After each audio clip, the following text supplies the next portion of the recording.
नमस्कार दोस्तों, मेरे यानी डॉक्टर मुक्ता टंडन के यूट्यूब चैनल साहित्य आकाशत में आपका स्वागत है। इस चैनल पर आपको हिंदी साहित्य से जुड़ी समझ जानकारियां देने का मेरा प्रयास रहेगा। चैनल को सब्सक्राइब करें, बेल आइकन पर क्लिक करें ताकि समय समय पर अपलोडेड वीडियो की आपको जानकारी मिलती रहेगी।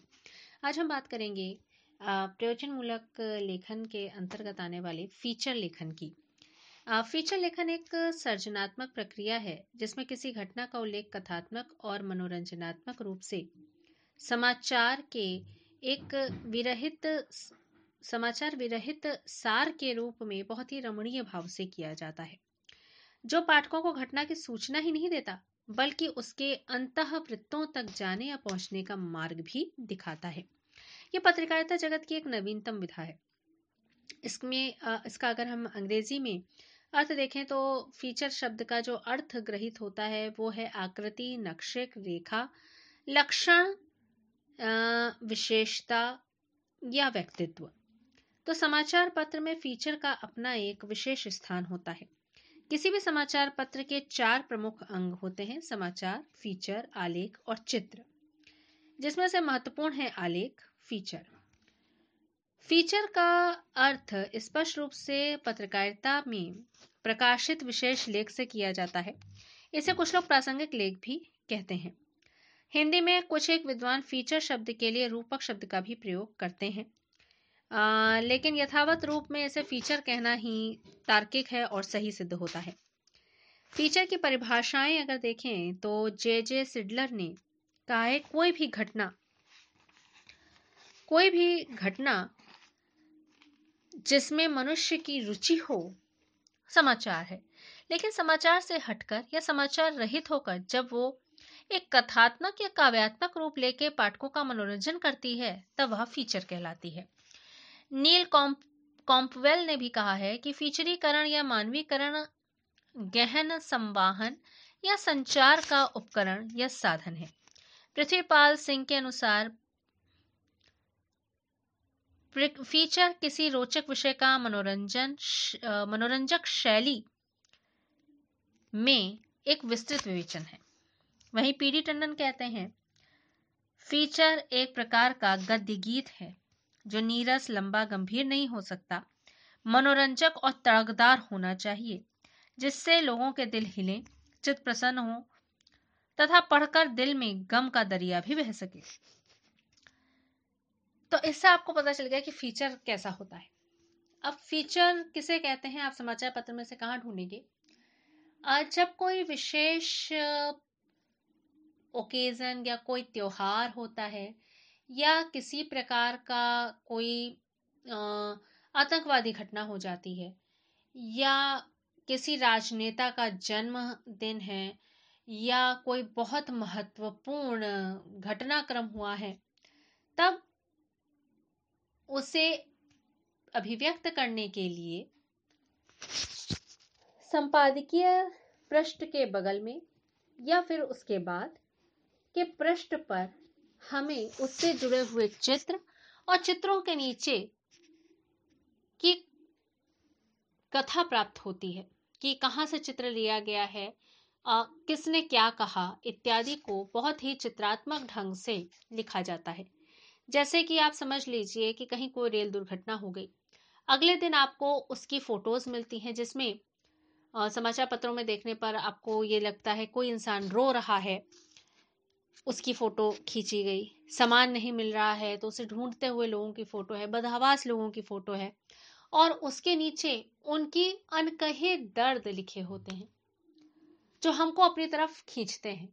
कहने को तो यह समाचार है, लेकिन उस समाचार के साथ उसमें एक भावपूर्ण विवरण भी दिया रहता है। हमें वह व्यक्ति कितना अपना लगने लगता है जब हम उस कथा को पढ़ते हैं और हमारे हृदय में संवेदनाएं हिलोरे मारने लगती हैं। तो फीचर का कार्य यही है कि हमारी संवेदनाएं हमारे हृदय में हिलोरे मारने लगे।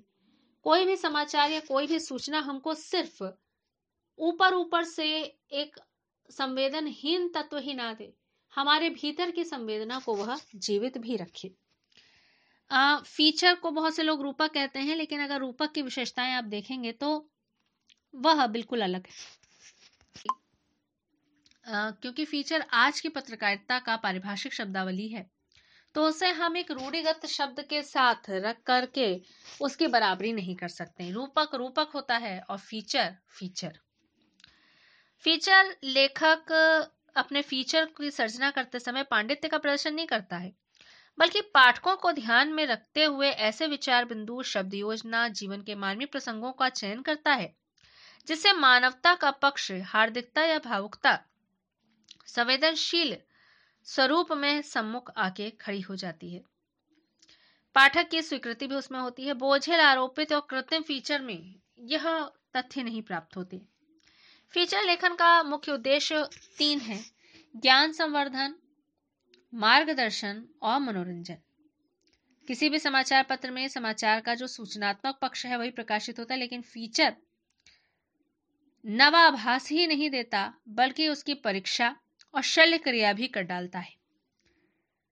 मार्गदर्शन, संपादकीय सभी पढ़ते हैं, ऐसे बहुत कम होता है कि समाचार के साथ संपादकीय लोग ना पढ़ें, लेकिन इस मार्गदर्शन को एक नया जरिया फीचर प्रदान करता है। समाचार पढ़ के बोरियत ना महसूस हो बल्कि उससे आप एक रोचकता का अनुभव कर सकें, तो वो भी कार्य फीचर करता है। फीचर के जो प्रमुख तत्व हैं वो 3 हैं: कल्पना, विचार और लेखन। यानी पहले अपनी कल्पनाओं को विस्तृत किया जाता है, फिर उन्हें विचारात्मक स्वरूप दिया जाता है और उसके पश्चात उसको सरल, संक्षिप्त, रोचक और भावप्रद भाषा में लिखा जाता है। फीचर के जो प्रमुख गुण हैं अगर उनकी बात करें तो वह कुछ इस प्रकार से हैं कि हमें फीचर के माध्यम से समाचार के पीछे निहित समाचारिकता देखने को मिलती है। विश्वसनीय साक्ष्य प्रस्तुति होती है, यानी साक्ष्यों का एकदम सटीक प्रयोग किया जाता है। त्रिधात्मक महत्व की प्रासंगिकता होती है। मानवीय अभिरुचि को ध्यान में रखा जाता है। भावात्मक प्रतिक्रियाएं हैं, भाषा में सरसता है, मनोरंजक शैली है, प्रचलित शब्दावली है और संक्षिप्तता इसका महत्वपूर्ण गुण है। यदि हम फीचरों का वर्गीकरण करें तो उसके कई वर्गीकरण हो सकते हैं। समाचार फीचर, मानवीय रुचि परक फीचर। समाचार फीचर में तो आपको समाचारों से जुड़े मिलेगा। मानवीय रुचि परक फीचर, जैसे आपको किसी चीज में कैरियर बनाना है तो कैरियर से जुड़े हुए फीचर्स भी हमें जानने को मिलते हैं। व्याख्यात्मक फीचर, किसी छोटी सी घटना को, मान लीजिए कि कोई लॉ बन के आया तो उस लॉ के ऊपर जो कि वो कब से कैसे होते हुए आज उसमें इतने बदलाव हुए, वो सब व्याख्यात्मक फीचर के अंतर्गत आता है। पार्श्व चित्र फीचर, इसमें चित्र के माध्यम से, बिना कुछ लिखे, मात्र चित्रों के माध्यम से हम हृदय की संवेदनाओं को व्यक्त करते हैं। ऐतिहासिक फीचर, किसी ऐतिहासिक घटना के घटित होने के 100 साल हो गए या 50 साल हो गए, 175 साल हो गए, तो वहां तक पहुंचने में समाज को, व्यक्तियों को कितना समय लगा, ऐसे बिंदुओं पर ऐतिहासिक फीचर लिखे जाते हैं। वैज्ञानिक आविष्कारों पर जो फीचर लिखे जाते हैं वो विज्ञान फीचर के अंतर्गत आते हैं। खेल कूद फीचर है, खेलों में किसी को अपना कैरियर बनाना तो कौन सा खेल में कितना स्कोप है, ये सारी जानकारियां हमको खेलकूद फीचर के माध्यम से मिलती है। सर्वोत्सवी फीचर, जिसमें हमें हर प्रकार के उत्सवों से जुड़ी हुई जानकारी मिलती है। पारिवारिक फीचर, जिसके अंतर्गत स्वास्थ्य है, साज सज्जा है, गृह विज्ञान है, शिक्षा है, शिशु पोषण है, आदि अनेक तत्व आते हैं। इसके साथ ही साथ एक पक्ष है जिसमें फैशन, कढ़ाई, बुनाई, पर्यटन, रेडियो, टीवी उपकरण, देखभाल इत्यादि सारी जानकारियां हमको मिलती हैं। तो आपने ये जाना कि फीचर कैसे लिखा जाता है, फीचर रूपक में क्या अंतर है, फीचर के मुख्य गुण क्या हैं, फीचर के प्रकार कितने हैं। तो आपका फीचर के प्रति जो जानकारी है वो अब बहुत कुछ साफ हो गई होगी। आपको आगे इसमें कोई जटिलता नहीं होगी कि हम फीचर को कैसे पहचानें या उसके गुणों का हम निर्धारण किस प्रकार से करें।